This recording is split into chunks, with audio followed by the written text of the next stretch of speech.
Jadi apa yang mengenai kamu di bumi maupun ada pada diri kamu, anggap saja itu, yakini saja sebagai qada qadar. Supaya kamu tidak putus asa apa yang sudah terlewatkan dan tidak bangga dengan apa yang kamu udah. Misalnya saya ini kan termasuk kiai keren misalnya.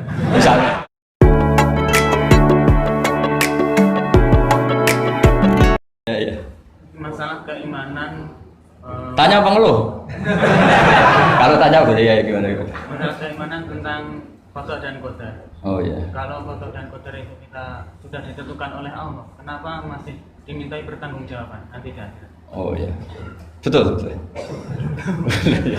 Ya seperti mukadimah saya tadi ya. Jadi ngaji itu harus kafah. Kafah itu artinya komplit. Jadi Nabi dalam banyak hal yang momennya tepat ya menganalisis dengan qada qadar, tapi dalam banyak hal juga melarang orang membicarakan qada qadar. Jadi misalnya gini, kamu kadung ditakdir pernah punya dosa dan kamu ingin tobat, maka dosa yang masa lalu anggap saja qada qadar, terus keinginan tobat itu anggap aturan syariat. Jangan lalu setelah qada qadar kamu tidak berkeinginan tobat.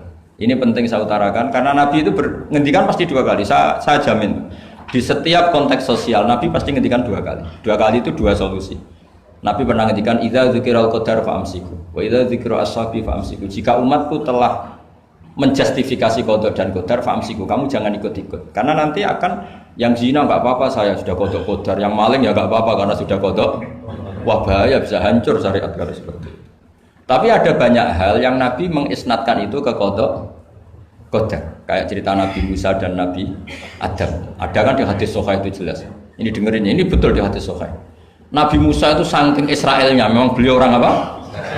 Pertama, semua nabi kan pasti ngalami diangkat ke alam roh. Nabi loh ya, tidak sampean nabi. Sampean tidak usah ambisi begitu, nabi ini. Ketika beliau diangkat di alam roh itu ketemu Nabi Adam. Padahal Nabi Adam kan Abul Bashar, tokoh utama ada. Pertama ketemu langsung ngomong gini, "Anta Adam, kamu betul yang namanya Adam?" "Ya, saya Adam." "Antal ladzi akhrajtan nasa minal jannati wa asqaitahum." Siapa hadisnya? "Antal ladzi akhrajtan nasa minal jannati wa asqaitahum." Gara-gara kamu orang enggak hidup di surga. Jadi kalau sampean marah gara-gara kamu, saya harus cari uang sampai Korea gitu. Coba kalau kita masih di surga enggak perlu kerja di mana? Karena semuanya tersediakan, enggak punya istri jelek, semuanya cantik karena bidadari. Gara-gara jenengan kita harus keluar di bumi dan keluar dari surga. Nabi Adam itu karena orang sepuh ya, beliau santai saja. "Anta Musa, kamu betul Musa?" "Ya, saya Musa." "Anta kalimu?" "Ya, saya kalimu." "Anta Sofio?" "Ya, saya." Nabi Adam masih muji-muji rilek. Ini pentingnya orang bijak. Jadi kalau sama nanti ngelawan saya tetap bijak insya Allah. Tapi sampai bisa neraka, ngelawan kiai itu dosa. Dosa sekali, bukan dosa biasa, sangat dosa. Nabi Musa, Nabi Adam masih "Anta Sofi wa anta kalimu." Bukankah kamu melihat di Taurat bahwa saya akan dosa dan akan dosa saya sudah ditulis 40 tahun sebelum saya dosa? "Iya ya Musa." "Iya ya Nabi wa Adam." "Ya betul gitu." "Berarti kamu mengkritik saya, atalumunani fi amrin qad qadahu." Kamu mengkritik saya, menyalahkan saya dengan sesuatu yang sudah diqada-qadar oleh Allah sebelum saya lakukan. Jadi sudah ditulis sama Allah 40 tahun sebelum saya salah, sudah ditulis skenario-nya. Nanti Adam akan salah terus keluar dari surga. Memang dari awal Allah skenario-nya seperti itu. Itu ibarat istri kamu sudah tahu, ini kalau miskin setia, kalau sudah kaya nanti pola, itu sudah tahu. Tapi anehnya istri kamu ketika nyata-nyata pola kok tidak siap. Padahal sebetulnya sudah tahu loh, iya kan? Makanya saya kalau ngaji di mana-mana bilang, kelirunya orang Indonesia itu satu. Kalau ilmunya terbukti itu tersiksa, itu kelirunya orang ini. Semua cowok tahu enggak? Semua lelaki tahu enggak? Kalau enggak pernah nafakoi diomelin, tahu enggak? Tahu. Tapi ketika itu nyata enggak siap. Harusnya ketika nyata diomelin, alhamdulillah ilmu saya benar, termulia. Tapi istri kamu juga gitu. Biasanya wong lanang duwe akeh pola. Terus denger sampean mulai cinta orang lain, harusnya kan alhamdulillah ilmu saya benar kan. Artinya gini, manusia saja bisa memprediksi.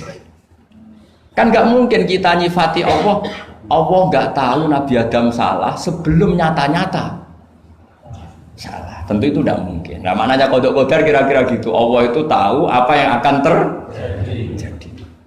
Tapi tetap saja ini nggak boleh dipakai justifikasi untuk maksiat. Makanya jelas aturan Quran, saya mohon kamu nggak boleh salah. Ini nanti saya baca, saya hafal tapi ini biar tamu ayatnya. Itu ayatnya kan ma asoba musibatin fil ardi wala fi anfusikum illa fi kitabim min qabli an nabraha inna dzalika 'ala Allahi yasir likai la ta'sau ala ma fatakum wala tafrahu bima atakum. Jadi apa yang mengenai kamu di bumi maupun ada pada diri kamu, anggap saja itu, yakini saja sebagai qada qadar, supaya kamu tidak putus asa apa yang sudah terlewatkan dan tidak bangga dengan apa yang kamu sudah. Misalnya saya ini kan termasuk kiai keren misalnya itu saya tidak pernah bangga karena memang ditulis kalau suatu saat Gus Bah itu keren. Jadi bangganya di mana? Kan sesuai skenanya. Jadi untuk menghilangkan ujub bangga itu dengan cara iman sama qada qadar. Nah, terus likaila ta'sau ala fatakum, kamu tidak perlu putus asa dengan apa yang sudah kelewat. Misalnya masa lalu kamu ya tadi diusir istri, suami, macam-macam lah, utangnya banyak, wes sudah bangkit saja, itu sudah takdir. Jadi mungkin ada yang mencarikan, coba ini carikan, mungkin di surat Hadid atau apa yang nanti dicari ayatnya. Pokoknya ayatnya tadi apa?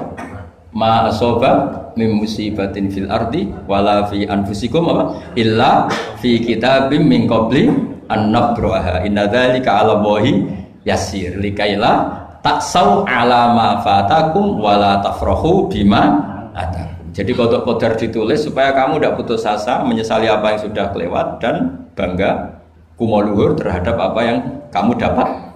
Jadi misalnya Pak Jokowi jadi presiden, untuk menghilangkan ujub ya, memang sudah ditulis kalau akan jadi, ya biasa saja sesuai skenario. Ya sama seperti sampean suatu saat tua, terus untukmu coplok, terus dredeg-dredeg, kepleset tiba. Soalnya harus senang saja. Zaman kamu muda juga sudah tahu kalau nanti akan seperti itu. Jadi kalau itu terjadi, ya sudah, memang akan seperti itu.